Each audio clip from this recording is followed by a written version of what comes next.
My name is Ramanan, and I'm the Mission Director of Atal Innovation Mission. The Atal Innovation Mission is a flagship initiative of the Government of India under the auspices of the Niti Aayog to create and promote an ecosystem of innovation and entrepreneurship across the length and breadth of our country. This is very important for India. India has never lacked for great innovators, great engineers, great scientists, great doctors, great artists or philosophers. You name it, India has all of them.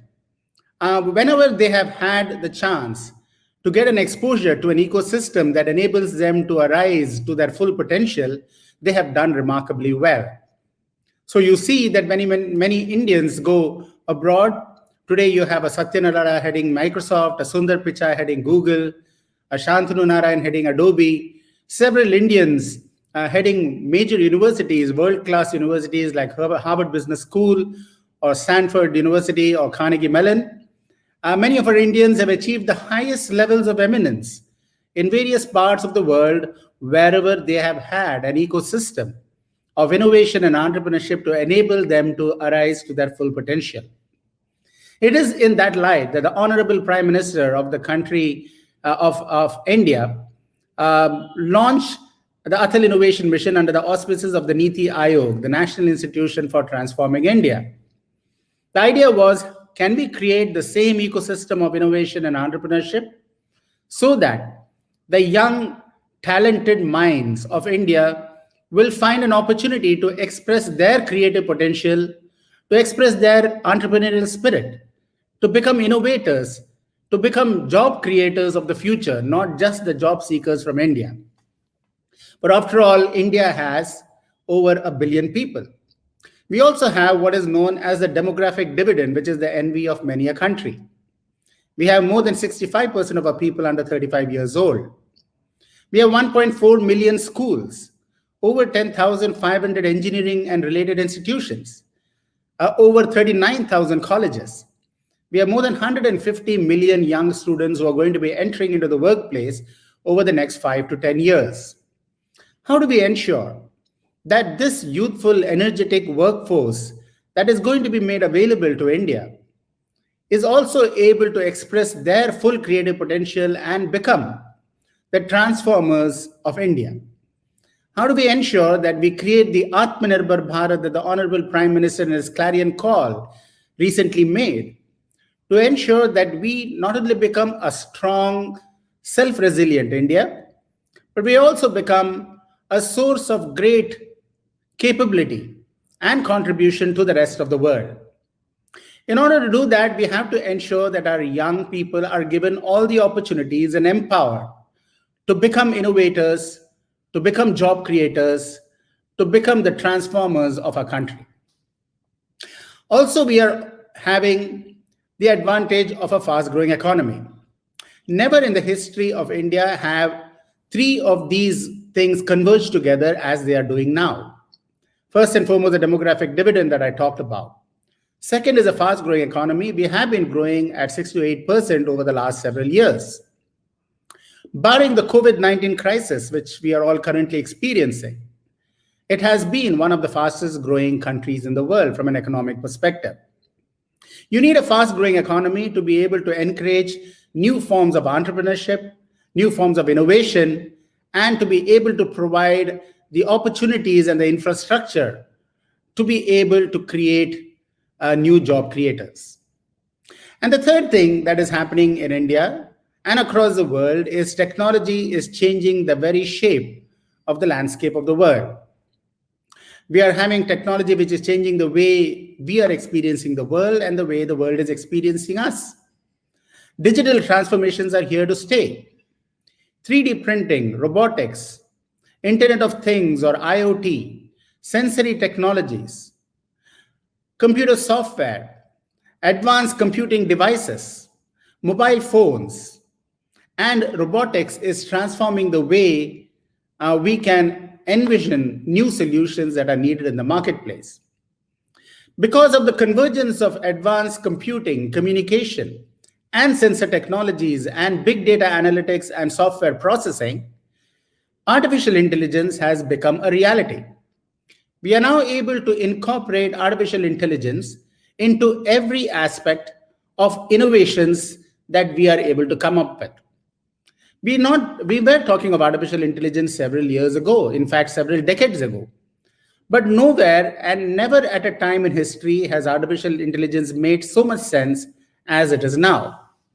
And virtually, because of the large amounts of data that is being generated through sensor technologies or satellite technologies or communication technologies, and because of the ability to transmit these large amounts of data to very powerful processors or even small computers using nanocomputing or supercomputing facilities and so on, the ability to process all this data and create decisions out of this data, which is going to be helpful to society as well as to the economy, has become feasible. And therefore, with this tremendous convergence of a demographic dividend, which creates a youthful, energetic workforce that the country can have, a fast growing economy which is able to support new ventures in the country, and a technology which is becoming affordable, accessible, available, and advanced, we are now having the ability to bring all these things together to radically transform our country and lead our country into prosperity as well as a position of global leadership. Now, what is Atal Innovation Mission doing in all of this? We have adopted a very holistic approach to ensure that the benefits of all of the factors that I mentioned are able to find expression. At the school level, we have launched thousands of what are known as Atal Tinkering Labs. These tinkering labs are dedicated innovation workspaces in schools, where the latest of technologies like 3D printers, robotics, IoT, miniaturized electronics, augmented virtual reality is made available to young school students between grade 6 to grade 12, so that they can play with them, tinker with them, create solutions for problems they see in and around the community, prototype solutions. They get a hands-on feel of emerging technologies which are shaping solutions in the world of tomorrow. And we need to ensure that our young students acquire not only the knowledge of all these latest of technologies, but they also acquire 21st century skills that are so very important if they have to position themselves as the innovators of tomorrow. Skills like design thinking, critical thinking, teamwork, collaboration, knowledge about how to leverage the cloud and artificial intelligence in integrating them into solutions that we can imagine for the future. All of this is made available through the Atal Tinkering Labs at a school level. The whole idea is, can we create a problem-solving, innovative culture in our young school students? So far, we have been focusing on rote learning as a mechanism of education. And it has served us well. We have built, because of our focus on education, a $190 billion ITES industry. And that is serving us well, and that has also catapulted India as one of the knowledge capitals of the world. But it is also very important to realize and understand that what brought us here is not going to take us further unless we create problem solvers and innovators of tomorrow. And India has that potential. Like I said, we have never lacked talent. After all, an Abdul Kalam came from the small, humble town of Rameswaram. From the humble town of Kumbakonam came Ramanujan, one of the finest mathematicians the world has ever seen, the genius mathematician who saw infinity. And there are countless examples of people who have come from the remote parts of the country to the highest levels of scientific or other achievements. That is what we want to enable on a mass scale. And that is why the Atal Tinkering Labs, we have today 10,000 tinkering labs which have been selected across the country, and 7,000 of these labs are operational, with more than 3.5 million students having exposure to all these problem-solving, innovative, tinkering capabilities that I talked about. Now, not only that, you need to make sure that the teachers from all these schools get trained. And we have mentors who are able to fill the gap between what the industry needs and the knowledge of this technology, which the teachers may not have. So the Atal Innovation Mission has also created one of the largest mentoring networks in India called Mentors of Change. And these Mentors of Change get associated with tinkering labs and enable the young students as well as the teachers to learn about these emerging technologies as well as induct them in the art of problem solving and design thinking. Now, as we go further, when the students graduate from the universities, from the schools and enter into the universities, the Atal Innovation Mission is creating world-class incubators. World-class incubators would foster world-class startups.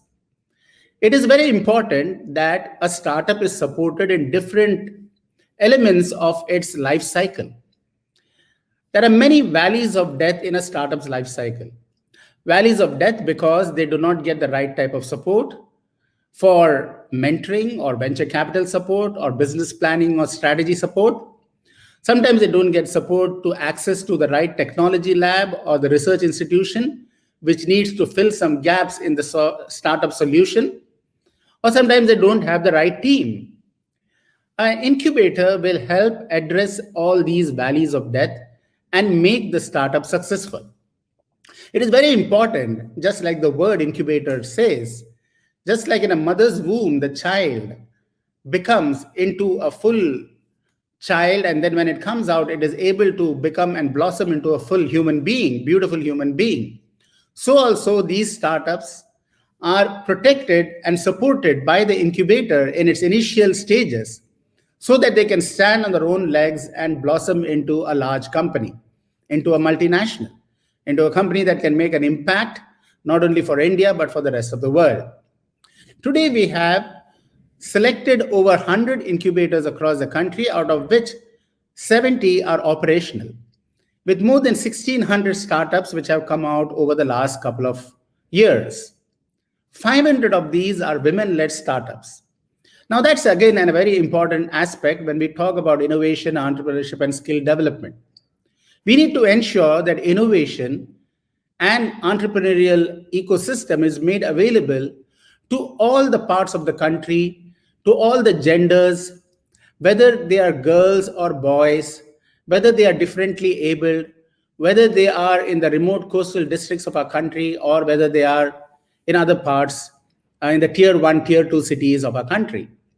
And Atal Innovation Mission is ensuring that 70% of our Atal Tinkering Labs are in government-aided schools. 70% of them are in girls and co-ed schools. And it is indeed very heartening for us to state that today, out of the 715 districts that our country has, more than 680 districts have Atal Tinkering Labs. Similarly, the Atal incubators are being established across the country, not just in the tier 1 cities, but also in tier 2, tier 3 cities. We have in over 26 states our incubators spread over and our innovation centers spread over these states. Now, in order to ensure that the benefits of innovation reaches across to the rural parts of the country, tier 2, tier 3 cities, the Atal Innovation Mission is setting up what are known as Atal Community Innovation Centers.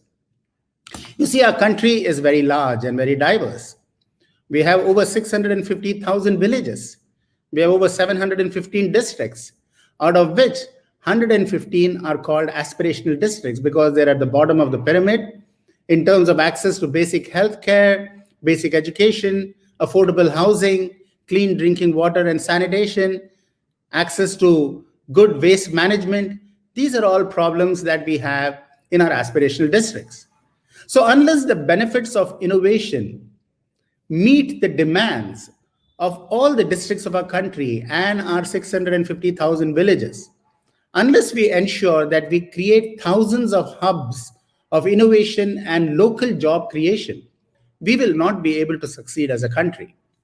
And therefore, the Atal Innovation Mission is setting up these community innovation centers, which can help drive local innovation that the community around needs, and it will spur local job creation. Now, in order to ensure that products and services that will have national impact at the socio-economic level is established, we have launched what are known as Atal New India Challenges. Now, Atal New India challenges are of two types. One, to support early stage innovation for our MSME and startup community. India has more than 70% of its formal and informal labor associated with the MSME economy. We have only 29% of our GDP today coming out from the MSME industry. The government has said that by the vision of the country by 2022 should be to ensure that we have at least 45 to 50% of our GDP coming from the MSME industry. Now, if we want to achieve that, we need to stimulate Make in India innovations. And therefore, the applied research and innovation for small enterprises, the Arise challenges that Atal Innovation Mission launches, are meant to stimulate Make in India innovations for the MSME industry. This will spur innovation that is required to ensure that we reduce our import dependency on things like electronics, miniaturized electronics, or on many other things, component manufacturing, where we don't need to import them, but we can indigenously develop them and manufacture them. At the same time, we also want to create a thriving, vibrant export market, leveraging all the emerging technologies that are becoming available to us. And therefore, in both these situations, the Arise challenges will help not only to reduce import dependency, but also to increase our export capability to the rest of the world. The other challenges are where you already have a prototype or a product and you would like to commercialize them and it needs to reach the marketplace. So for this, we launch what are known as Atal New India Challenges. And these New India Challenges are arrived at by working with ministries so that we identify the potential for these products, not only for the government as a buyer, but also for the industry to be able to adopt them and be able to make them as commercial successes. Now, all of this can only succeed if all the stakeholders in the system participate in a collaborative manner. And therefore, the Atal Innovation Mission has set up a number of collaborations and partnerships with leading industry partners, leading research institutions, and also the PSUs in the country. For instance, recently, ISRO has adopted over 100 tinkering labs. And these tinkering labs will get knowledge from ISRO scientists regarding space, science, and technology innovations that are driving the future of the space tech industry.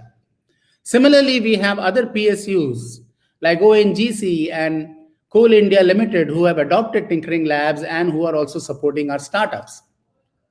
So it's very important that we have not only the PSUs, but also the corporate sector participating in all of this. I'm very happy to state that we have over 30 to 35 private sector partnerships who, through their CSR activities and through their various initiatives, are partnering with our Atal Innovation Mission, not only in adopting tinkering labs, but in mentoring startups, in mentoring incubators, in participating in challenges that we are launching. Examples are NASSCOM.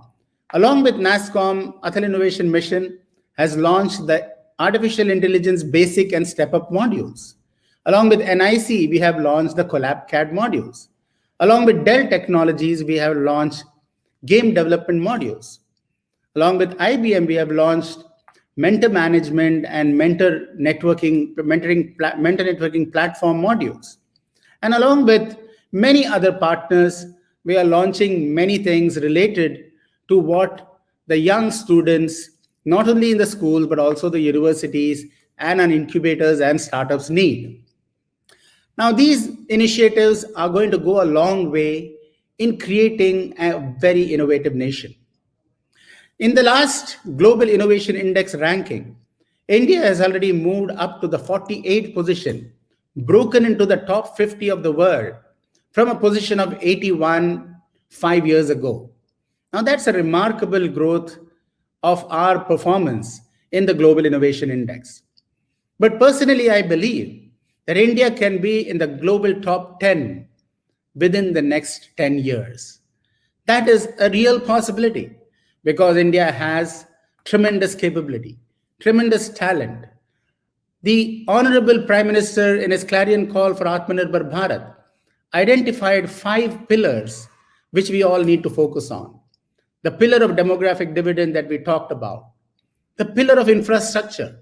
How do we ensure that we develop smart infrastructure, smart cities, smart villages, smart districts? How do we bring the benefits of technology to be able to create a very smart infrastructure that will be extended by digital infrastructure? Digital infrastructure is going to play a very important role. How do you ensure that products which are produced in Salem or in Sikkim get sold in San Francisco or in Seattle? That is the power of digital technology. And we need to ensure that the physical infrastructure along with the digital infrastructure gets enhanced to create the Atmanirbhar Bharat. The third pillar he talked is the pillar of demand. We are a country of 1.3 billion people. So we have tremendous demand. We don't need to look elsewhere for the demand. And if we all focus through our startups, through the entrepreneurial community, through innovations, we will be able to address this demand. The fourth pillar he talked about was the pillar of socioeconomic progress.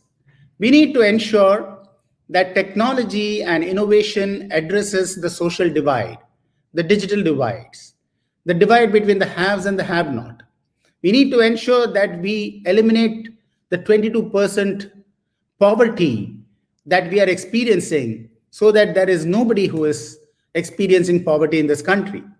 44% of our country is agri-economy based, and we need to ensure that we carry them along through the benefits of technology, satellite or precision agriculture, and so on and so forth. And finally, he talked about the pillar of technology. It is technology which is driving many, many solutions that the world needs. And in all of this, it is very important that private sector, government, academia, and industry get together and work together in order to make us one of the most innovative nations of the world.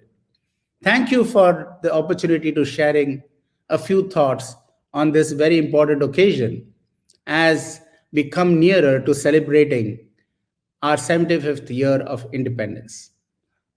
Jai Hind.